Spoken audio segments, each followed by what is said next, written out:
to go wear a tie, and I looked at him and said, well, I think you probably should wear long pants too. So it is interesting when we all get dressed up, and I looked at the past presidents, and boy, they dress down once they're out of office. That's right. Wait to see me next year. The Art, what can you say? I mean, if I, you know, you guys probably have dinner reservations, probably somewhere around 7:30 or so. If I told you everything Art has done for the chiropractic profession, we would be here for hours. I mean, the guy is the past president. He's done everything in Broward County, been president twice. He's served on the board. You know, usually when you're president, you're sort of done with, you get to retire and ride off with glory. And, you know, he comes back. He comes back to lead the profession. And he's been on the board for 20 years, won the Kudo Award 5 times. He is an inspiration to all chiropractors and with their dedication. And I just wanted to read a few of the, you know, like I said, if I read all the accomplishments, it would be take too long. But I just want to read some of the words that your colleagues and your friends said about you today when I asked them about you.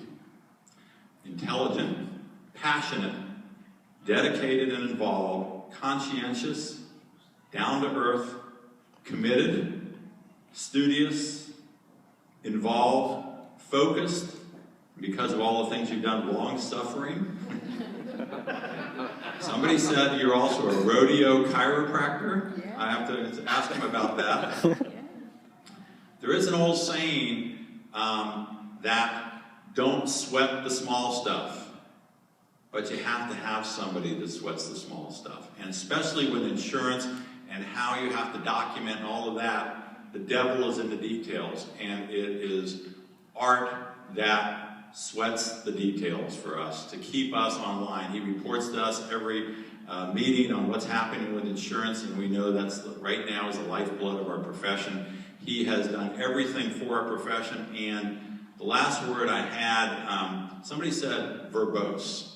And then your son said, if you don't know what that means, look it up. I guess he says that to his son a lot when his son asks him a question, look it up. So if you wanted to look at what a chiropractor should be in their dedication to our profession, you would look it up, you would look up Art LeVine, and you would see his picture, and you would see his biography behind it about what every one of us should be doing. Thank you so much for what you do for the profession. Come up and say a few things.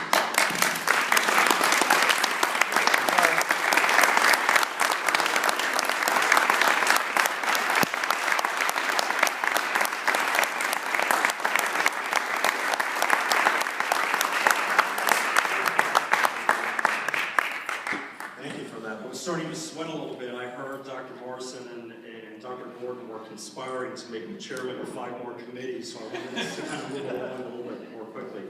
Contrary to popular opinion out there, I'm not retired nor dead, I don't think. I was kind of wondering how this whole thing, came about, although we get pretty close to dead on, Dr. Gordon's sake nights, which you have been introduced to as of Tallahassee, so remember the sake nights. So,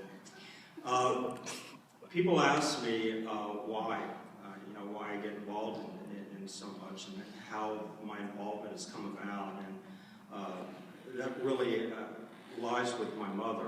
My mother, for over 40 years, was involved with an organization called B'nai B'rith Women, and for 17 of those years, she served as president, 10 of the Broward County chapter, and 7 more years as president of the Tri-County chapter when the local counties here merged them all together. My mother was very committed behind the scenes, and in some cases was right out front publicly with a lot of the charity work that she did, raising money for teachers groups.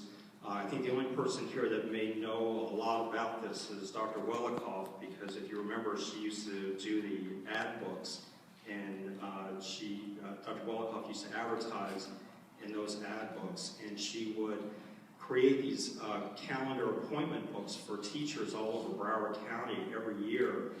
And she would deliver these books usually by herself or with the help of some of the other women that were in the organization. And but she was very involved in that and a number of other charities. And I grew up with this, you know, watching her do this work, and I would ask her also, why? You know, why do you do this? And you know, her response was that if she didn't know who would. She wasn't sure who would be there to pick up the mantle and to be able to do the kind of important work that she felt was necessary to be done. So I grew up with that, and always having that, you know, in that line running through my head. And then later on I heard the "if it's to be, it's up to me" line. And you kind of get self-indoctrinated when you're hearing these things, and you realize that the world doesn't revolve around you. You have to make the rest of the world revolve. And you have to be involved, and you have to be committed. And if there are things that you don't like, you have to be a force of change. You have to be the person who picks up that mantle. And it's something that I've really tried to impress, that Vicki and I have tried to impress on our kids, is to understand that the world doesn't revolve around them, and that there are other things that need to be accomplished, people that need help, you know, tasks that need to be undertaken, and they may end up being the catalyst or the person who actually goes out and, you know, and actually does those deeds. This past year, I've kind of been able to watch the fruition of my trying to get that into their heads. With some of the accomplishments that each of them have achieved. And this has been a very big year for each of them. And just to kind of make recognition of those things.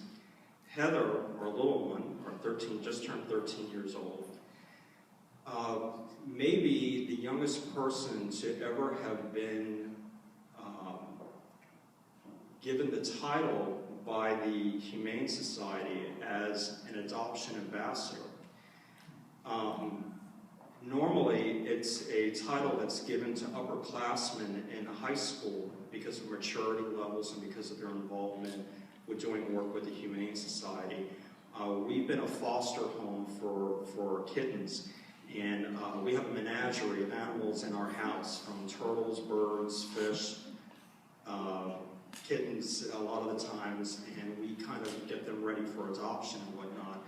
But Heather may be the youngest person to ever have been given that specific title, and we're very proud of her for earning that and for getting that kind of recognition from the Humane Society, that they would give her, you know, that title. And she's already been interviewed, she's appeared on stage, she's been in malls and done shows in malls, and you know, she's a giant. She's becoming a giant, you know, not physically, but her presence. So much so that she decided a few months ago that she was sick and tired of the way killer whales are treated at places like SeaWorld after the recent SeaWorld thing, and she has, you know, our little anarchist has gone to posting on YouTube anti-SeaWorld videos and PowerPoint presentations about, you know, how places like that shouldn't have, you know, bring wild animals like that, you know, into captivity, and we're proud of her. We love you, and we're proud of you for achieving something like that, and it's just a wonderful thing, and especially to get recognition like that, like I said, from the Humane Society, so many years before it's normally given to a young student.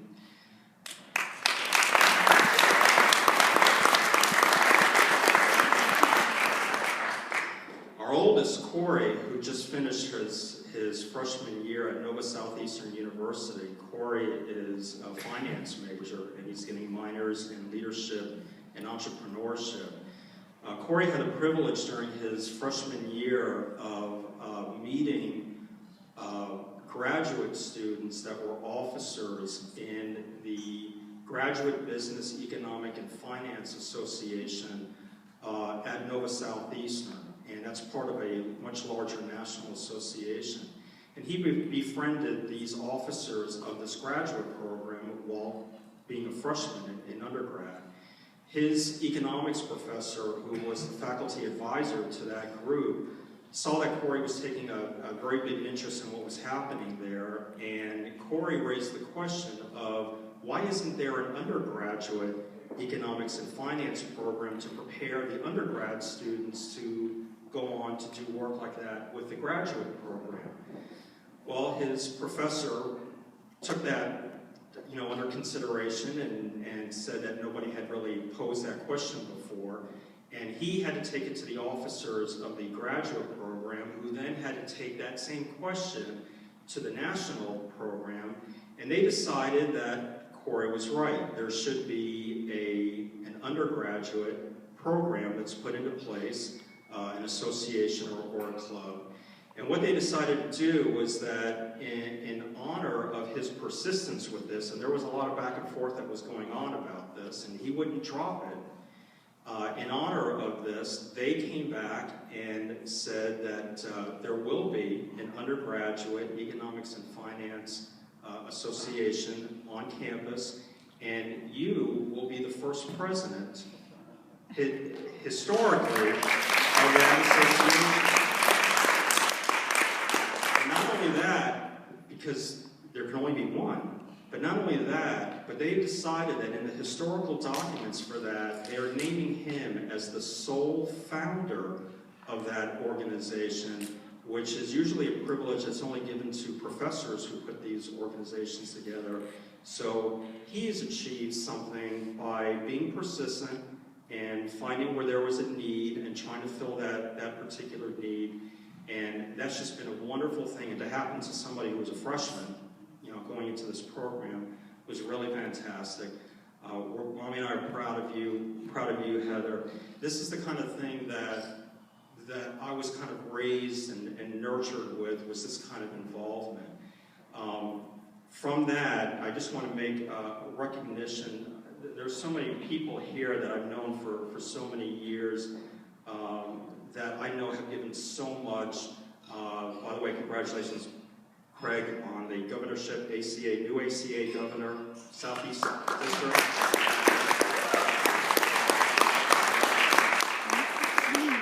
Craig and I have also known each other for going on close to 30 years, originally cowboy buddies, two Yiddish boys that somehow met with cowboy hats and cowboy boots on, and went through a certification program to treat rodeo staff, cowboys. But people like Craig, people like my longtime friend, Steve, who, we talk all the time. I have a long time background working with politics also.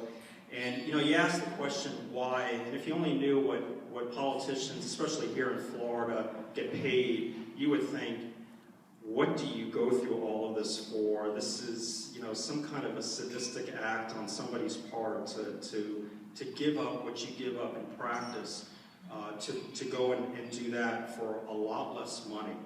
And I appreciate you so much over the years. He was a big instrumental lift for me also as far as practice. He was an advisor to me in the early years. But the important thing, and it's just to kind of culminate this, I know it's not a lot because I started a new thing this past year with a business, but I just wanted to be able to personally give you a check towards your campaign, because this is what the involvement has to be about, is to make things better for all of us.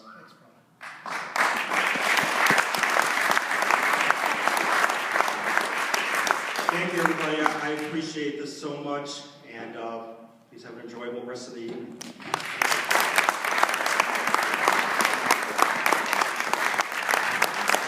You can tell the passion about his family.